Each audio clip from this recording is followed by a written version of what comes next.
It's a pleasure for me as President of the International Astronautical Federation to welcome all you today to the concluding session of the Global Networking Forum for this ISC 2017, which has been a huge success. In particular, I want to thank Premier Wazaril, Minister Hamilton Smith, and Lord Mayor Hayes for their support and presence. Now, let me please introduce our distinguished speaker for today. Elon Musk is founder, CEO, and lead designer of SpaceX. Elon founded SpaceX in 2002 with the goal of revolutionizing space technology and ultimately enabling humans to become a multiplanetary species. Today, he will provide an update on those plans first shared at ISC 2016 in Guadalajara last year. SpaceX has had a number of firsts, including the first private company to deliver cargo to and from the International Space Station, the first entity to land an orbital class booster back on land and on drone ships out of sea, and the first to refly an orbital class booster. In addition to SpaceX, he is also the CEO of Tesla Motors and chairman of SolarCity. Please join me in welcoming Elon Musk. All right. Hey. Thank you. Oh, it's so good.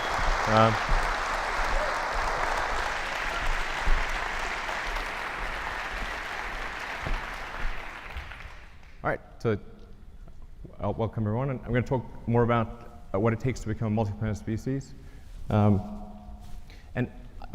just a brief refresher on why this is important. I think fundamentally, the future is vastly more exciting and interesting if we're a spacefaring civilization and a multi-planet species than if we're not. You want to be inspired by things. You want to wake up in the morning and think the future is going to be great. And that's what being a spacefaring civilization is all about. It's about believing in the future and thinking that the future will be better than the past. And I can't think of anything more exciting than going out there and being among the stars. That's why. So let me go into more detail on becoming a multi-planet species.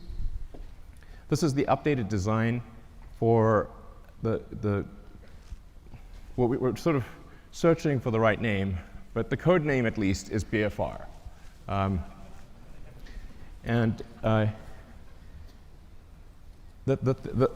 Probably the most important thing that I want to convey in this presentation is that I think we have figured out how to pay for it. This is very important.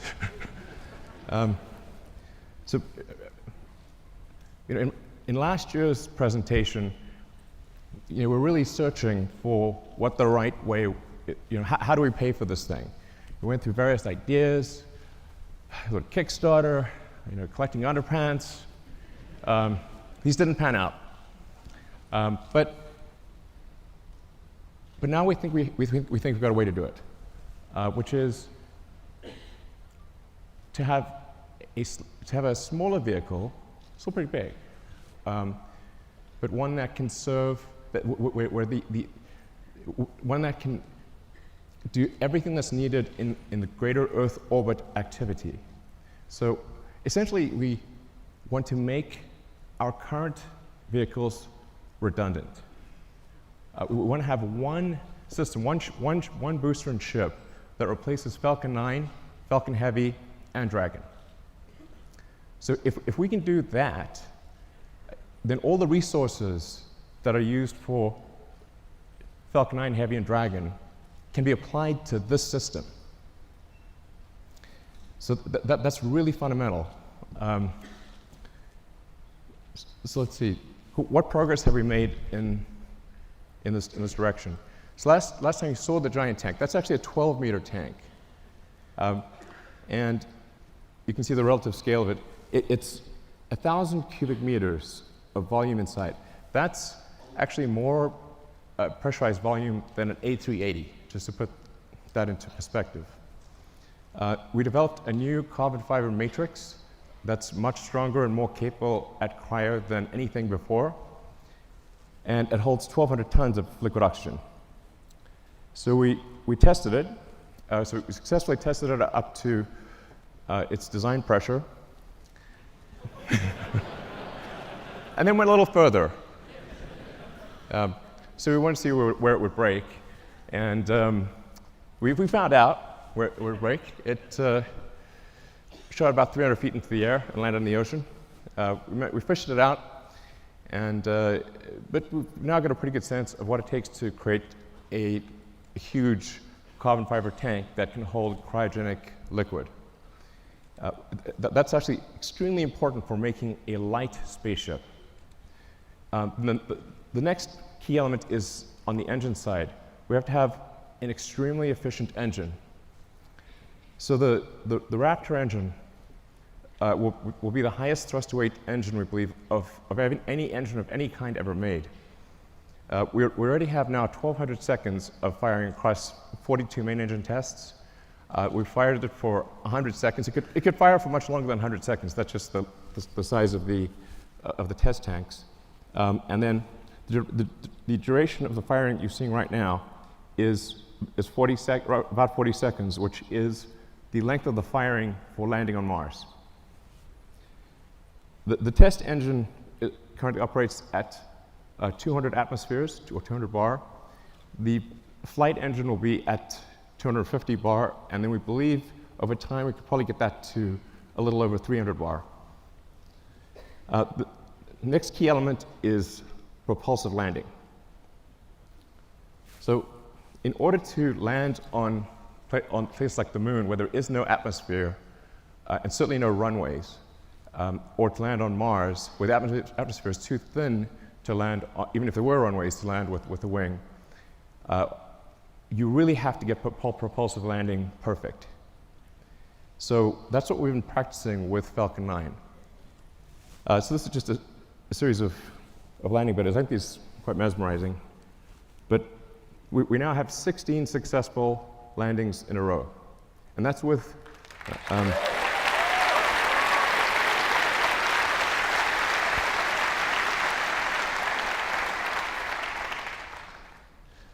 so it's 16 in a row, and that's with really without any redundancy. So Falcon 9 lands on a single engine. And the final landing is always done with a single engine, whereas BFR will always have multi-engine out capability. So if you can get to a very high reliability with even a single engine, and then you can land and then you can land with either of two engines, I think we can get to a landing reliability that is on par with the safest commercial airliners. So you can essentially count on the landing. It's not like you want minimum pucker factor on landing. So, and it can land with also very high precision. In fact, we believe the precision at this point is good enough for propulsive landing that we do not need legs for the next version. It will literally land with so much precision, it will land back on its launch mounts. So the launch rate is also is increasing exponentially. Particularly when you take tanking or refilling on orbit into account, and taking the idea of establishing a self-sustaining base on Mars or the moon or elsewhere, seriously, you need ultimately thousands of ships and tens of thousands of retanking or refilling operations, which means you need many launches per day. You really need to be looking, in terms of how many landings are occurring, you need to be looking at your watch, not your calendar. So while this is quite a high launch rate that we're talking about here, by conventional standards, it's still a very small launch rate compared to what will ultimately be needed. But just for those who are unfamiliar with how many orbital launches occur every year, it's approximately 60 orbital launches occur per year, which means if SpaceX does do something like 30 launches next year, it'll be approximately half of all orbital launches that occur on Earth. The next thing is a key technology is automated rendezvous and docking. So in order to retank or refill the spaceship in orbit, you have to be able to rendezvous and dock with the spaceship with very high precision and transfer propellant. So that's one of the things that we've perfected with Dragon. Dragon 1 will do an automated rendezvous and docking without any pilot control to the space station. Dragon 1 currently uses the Canadarm for the final placement onto the space station. Dragon 2, which launches next year, will not need to use the Canadarm. So Dragon 2 will directly dock with the space station. And it can do so with zero human intervention. So you just press go, and it will dock. Dragon has also allowed us to perfect heat shield technology.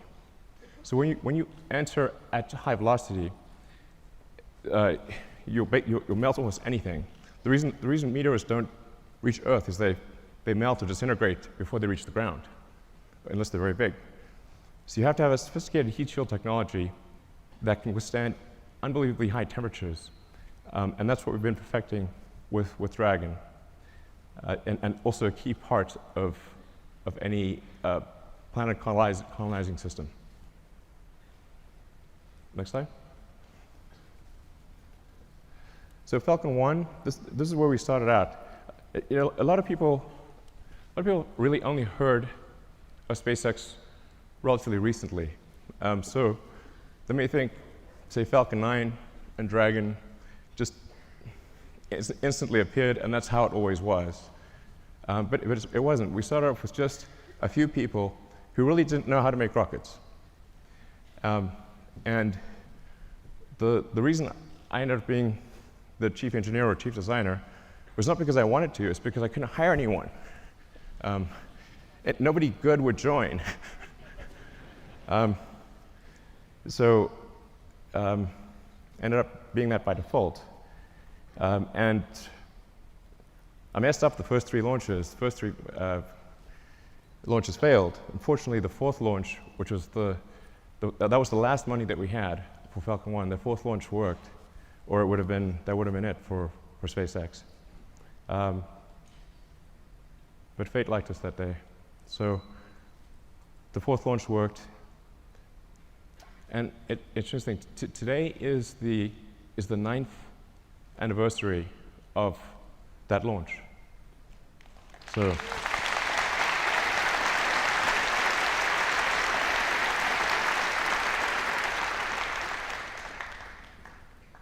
I didn't realize that until I was told that just earlier today, but it's a very emotional day, actually. But Falcon 1 was quite a small rocket. When we're doing Falcon 1, we're really trying to figure out what is the smallest useful payload that we could get to orbit. I thought, okay, something around half a ton to orbit would be able to launch, that can launch a decent-sized small satellite to low Earth orbit, and that's why we sized Falcon 1. But it's really quite small compared to Falcon 9. So Falcon 9, particularly when you factor in payload, Falcon 9 is many times more, it's sort of on the order of 30 times more payload than Falcon 1. And Falcon 9 has reuse of the primary booster, which is the most expensive part of the rocket, and hopefully soon reuse of the fairing, the big nose cone at the front. So we think we can probably get to something like somewhere between 70 and 80% reusability with the Falcon 9 system. And hopefully towards the end of this year, we'll be launching Falcon Heavy, which is, Falcon Heavy ended up being a much more complex program than we thought. It sounds easy. Let's show Falcon Heavy, actually. It sounds like it should be easy because it's 2 first stages of Falcon 9 strapped on as boosters. It's actually not. We had to redesign almost everything except the upper stage. in order to take the increased loads. So Falcon Heavy ended up being much more a new vehicle than we realized. So it took us a lot longer to get it done. But the boosters have all now been tested, and they're on their way to the Cape Canaveral. And we are now beginning serious development of BFR. So you can see that the payload difference is quite dramatic. BFR in fully reusable configuration, without any orbital refueling, we expect to have a payload capability of 150 tons to low Earth orbit. So, and that compares to about 30 for Falcon Heavy, which is partially reusable. Where this really makes a tremendous difference is in the cost, which I'll come to in some of the later slides. So let's go to the next slide. And by the way, so with BFR, you can get a sense of scale by looking at the tiny person there. It's really quite a big vehicle. Main body diameter is about 9 meters or 30 feet. And it consists of, the booster is lifted by 31 Raptor engines that produce a thrust of about 5,400 tons, lifting a 4,400 ton vehicle straight up.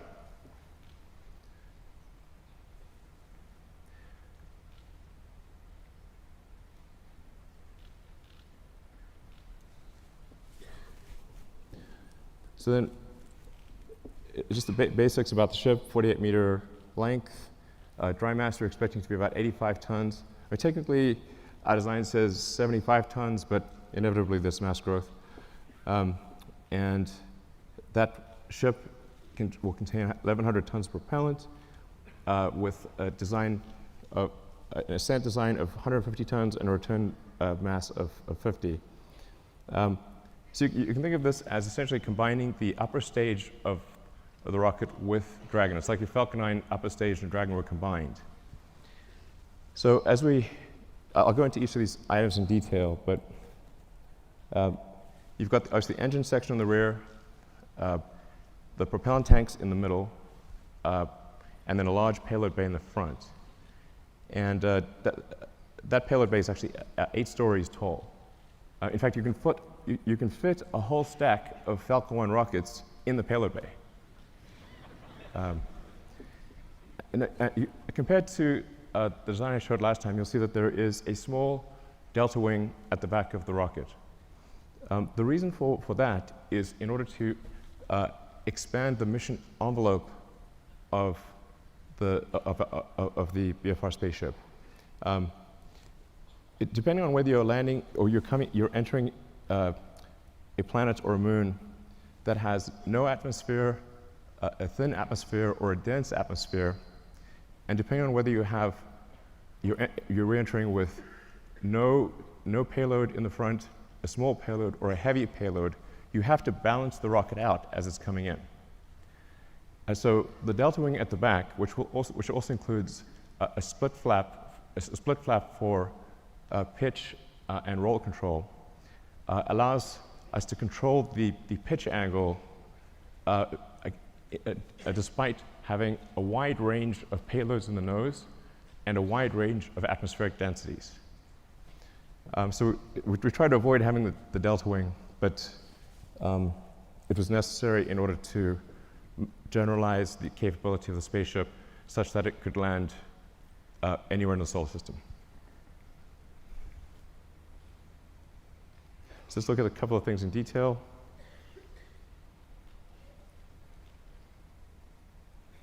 So the cargo area has a pressurized volume of 825 cubic meters. This also is greater than the pressurized area of an A380. So really it's capable of carrying a tremendous amount of payload.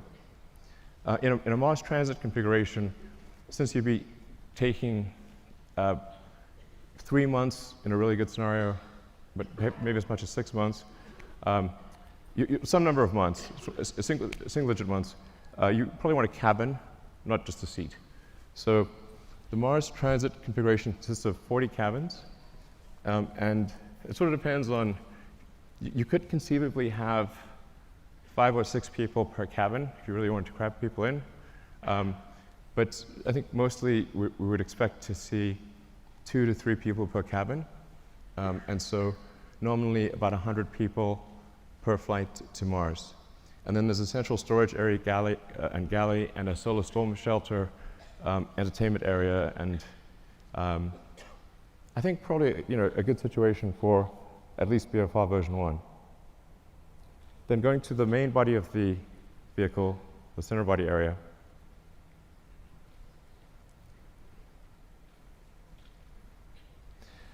This is where the propellant is located. And this is subcooled methane and oxygen. So as you chill the methane and oxygen below its liquid point, you get a fairly meaningful density increase. You get on the order of 10 to 12% density increase, which makes quite a big difference for the propellant load. So we're expecting it to carry 240 tons of CH4 and 860 tons of oxygen. In the fuel tank are header tanks. So when you come in for a landing, your orientation may change quite significantly, so you can't have the propellant just slushing around all over in the main tanks. You have to have the header tanks that can feed the main engines with precision. So that's what you see immersed in the fuel tank. Then the engine section.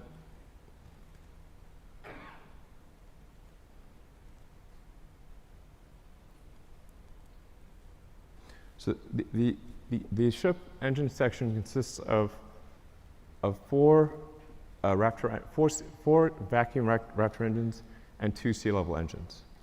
So all 6 engines are capable of gimbaling. The engines with the high expansion ratio have a relatively smaller gimbal area or gimbal range and a slower gimbal rate. The 2 center engines have a very high gimbal range and can gimbal very quickly. And you can land the ship with either one of the 2 center engines. So when you come in for a landing, it will light both engines, but if one of the center engines fails at any point, it will be able to land successfully with the other engine. And then within each engine, there's a great deal of redundancy. So we want the landing risk to be as close to 0 as possible.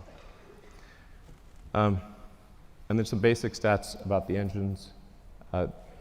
The sea-level engines are about a 330 ISP at sea level. The upper stage engine is 375. Now, this is version 1. So I think over time, there's potential to increase that specific impulse by 5 to 10 seconds. And as I was mentioning, also increase the chamber pressure by 50 bar or so. And then for refilling, where you just saw the 2 ships would actually mate at the rear section. They would use the same mating interface that they used to connect to the booster on liftoff. So we'd reuse that mating interface and reuse the propellant fill lines that are used when the booster is, when the ship is on the booster. And then to transfer propellant, it becomes very simple. Use control thrusters to accelerate in the direction that you want to empty. So, if you accelerate in this direction, propellant goes that way, and you transfer the propellant very easily into from the tanker to the ship. So going to rocket capability. This gives you sort of a rough sense of rocket capability, starting off at the low end with the Falcon 1 at a half-ton, and then going up to BFR at 150. So I think it's important to note that the BFR has more capability than Saturn V, even with full reusability. But here's the really important fundamental point. Let's look at the launch cost.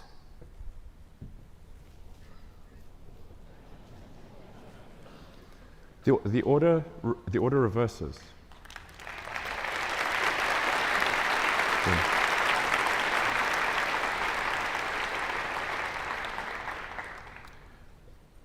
Now, at first glance, this may seem ridiculous, but it's not. The same is true of aircraft. If you bought, say, a small single-engine turboprop aircraft, that would be $1.5 to $2 million.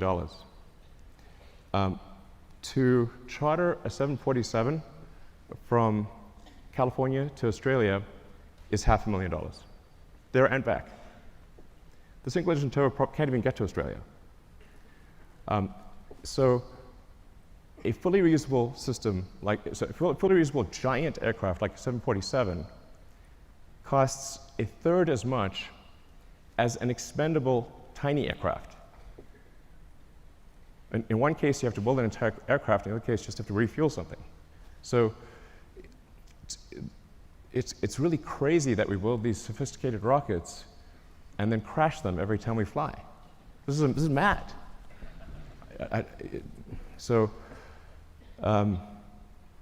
Yeah, this is I can't emphasize how profound this is and how important reusability is. And often I'll be told, but you could get more payload if you made it expendable. I say, yes, you could also get more payload from an aircraft if you got rid of the landing gear and the flaps and just parachute it out when you got to your destination. But that would be crazy, and you would sell 0 aircraft. So reusability is absolutely fundamental. Now I want to talk about the value of orbital refilling. This is also extremely important. So if you just fly BFR to orbit and don't do any refilling, it's pretty good. You'll get 150 tons to low Earth orbit and have no fuel to go anywhere else. However, if you send up tankers and refill in orbit, you can refill the tanks all the way to the top and get 150 tons all the way to Mars.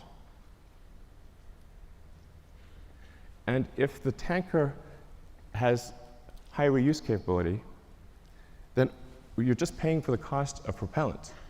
And the cost of oxygen is extremely low, and the cost of methane is extremely low.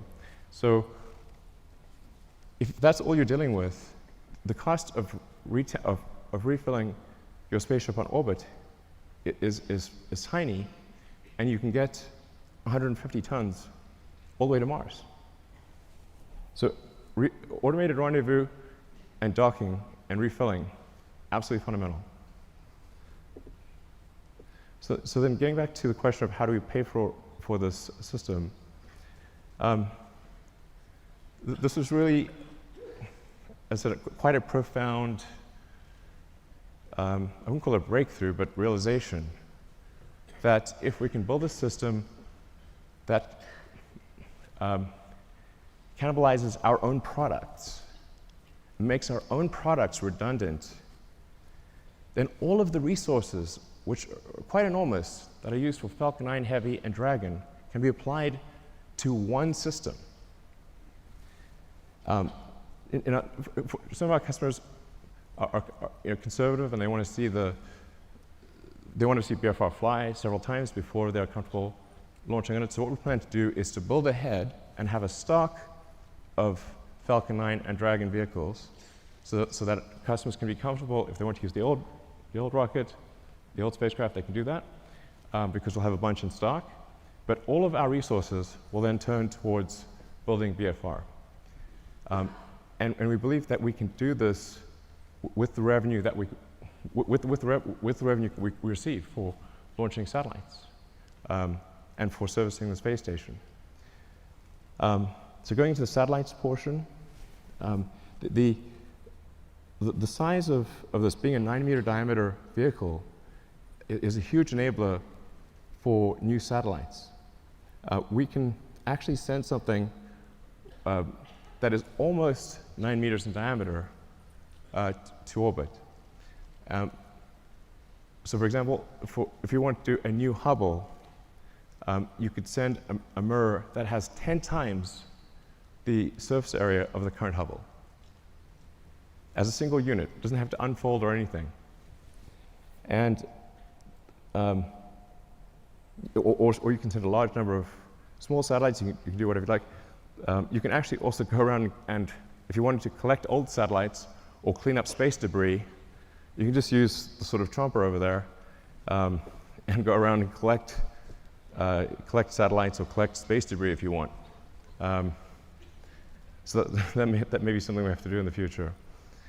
But that fairing would open up and retract and come back down. So it enables launching of Earth satellites that are significantly larger than anything we've done before, or significantly more satellites at a time than anything that's been done before. It's also intended to be able to service the space station.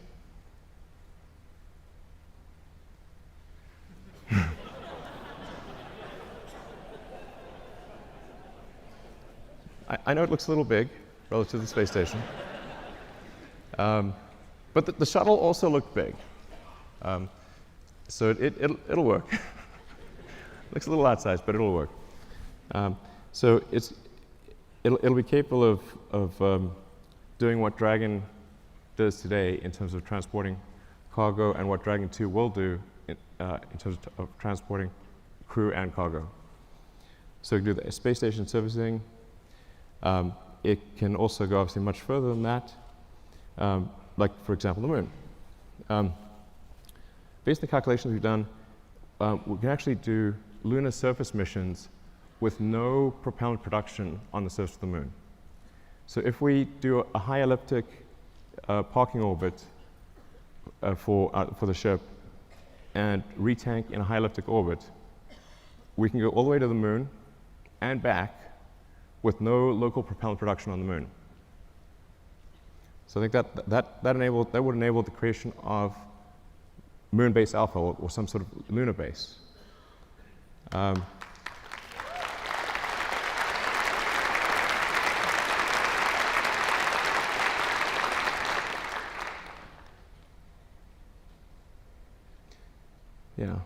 it's quite captivating.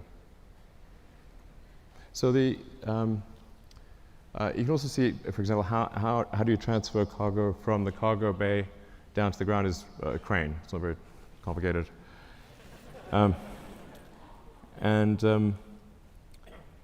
Yeah, but so this will enable the creation of a lunar base. And it's 2017. I mean, we should have a lunar base by now. What the hell's going on?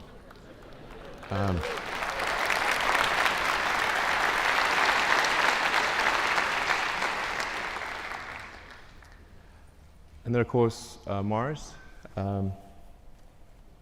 becoming a multi-planet species. Beats the hell out of being a single-planet species.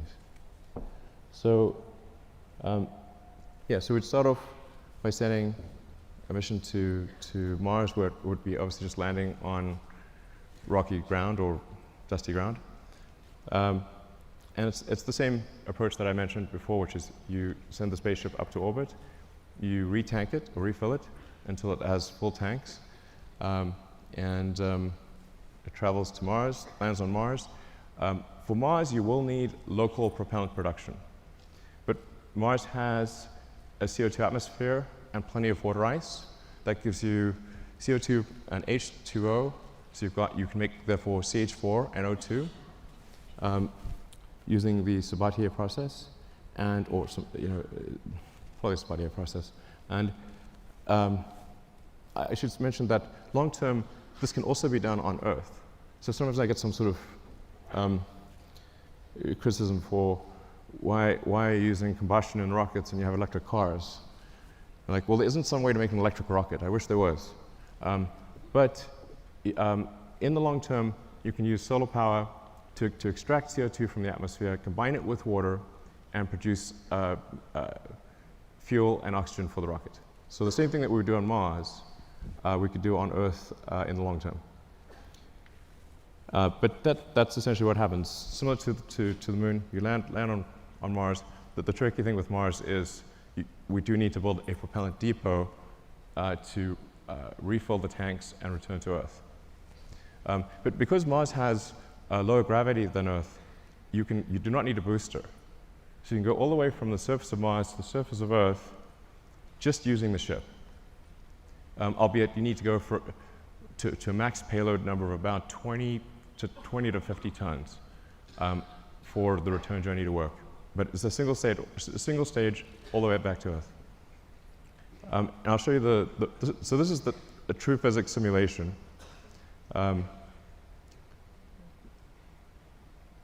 This will last about a minute. So you come in, you're entering very quickly, going 7.5 kilometers a second. For Mars, there will be some ablation of the heat shield. So it's just like a sort of brake pad wearing away. It is a multi-use heat shield, but unlike for Earth operations, it's coming in hot enough that you will see some wear of the heat shield. But because Mars has an atmosphere, albeit not a particularly dense one, you can remove almost all the energy aerodynamically.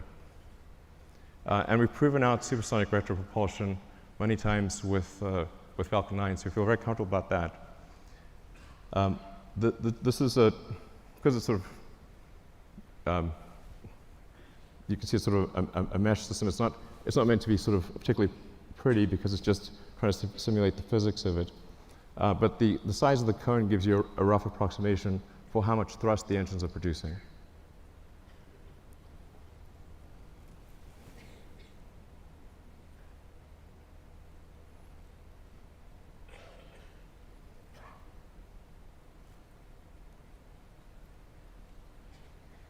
That's not a typo.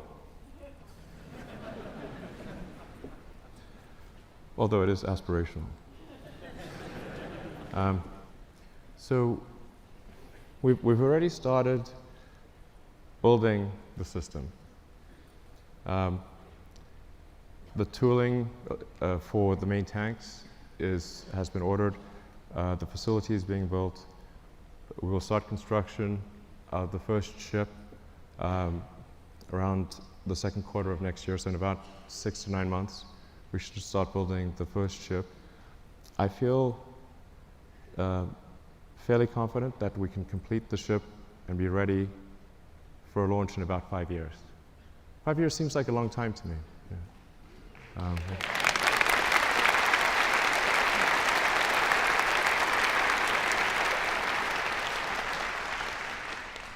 And the area under the curve of resources over that period of time should enable this time frame to be met. But if not this time frame, I think pretty soon thereafter. But that's our goal, is to try to make the 2022 Mars rendezvous. The Earth-Mars synchronization happens roughly every 2 years. So every 2 years, there's an opportunity for to fly to Mars.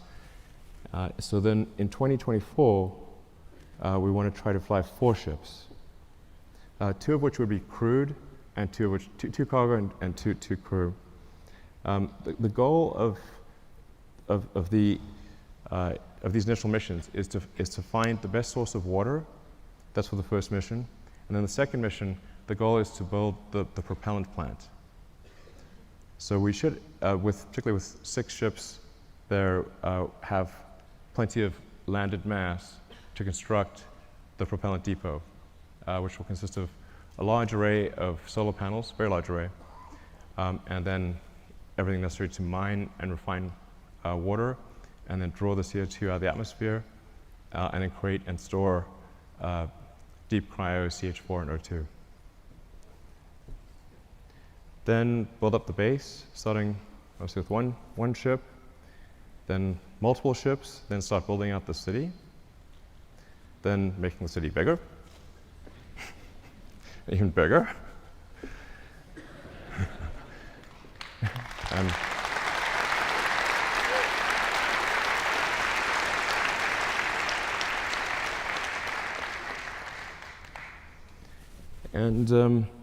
Yeah, and over time, terraforming Mars and making it really a nice place to be. You can do it, Elon!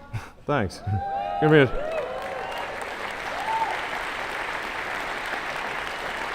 But I think that's quite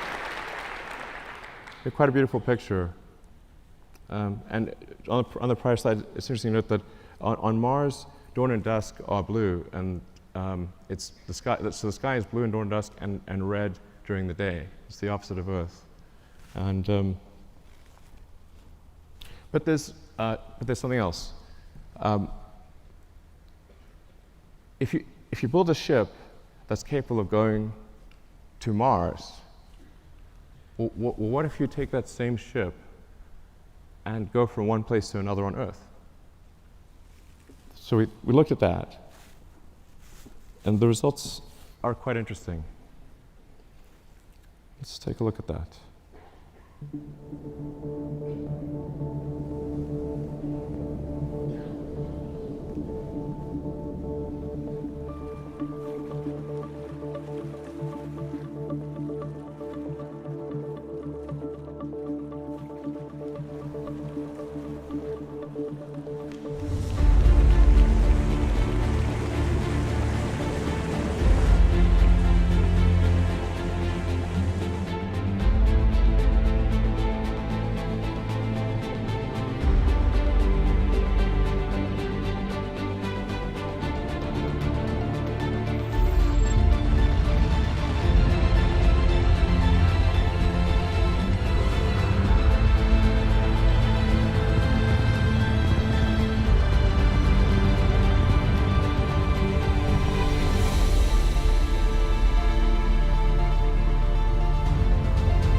Traveling at 27,000 kilometers an hour, or roughly 18,000 miles an hour. This is where the propulsive landing becomes very important to get it right.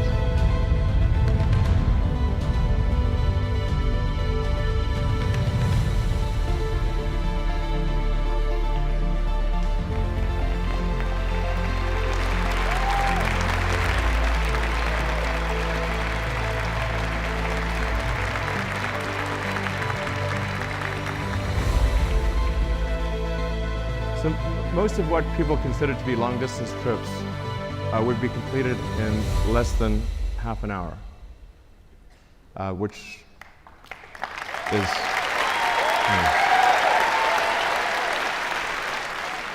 So the great thing about going to space is there's no friction. So once you're out of the atmosphere, you will go, it will be smooth as silk, no turbulence, nothing. There's no weather, there's no atmosphere. And you can get to most long-distance places, like I said, in less than half an hour. And if we're building this thing to go to the Moon and Mars, then why not go to other places on Earth as well? All right, thank you.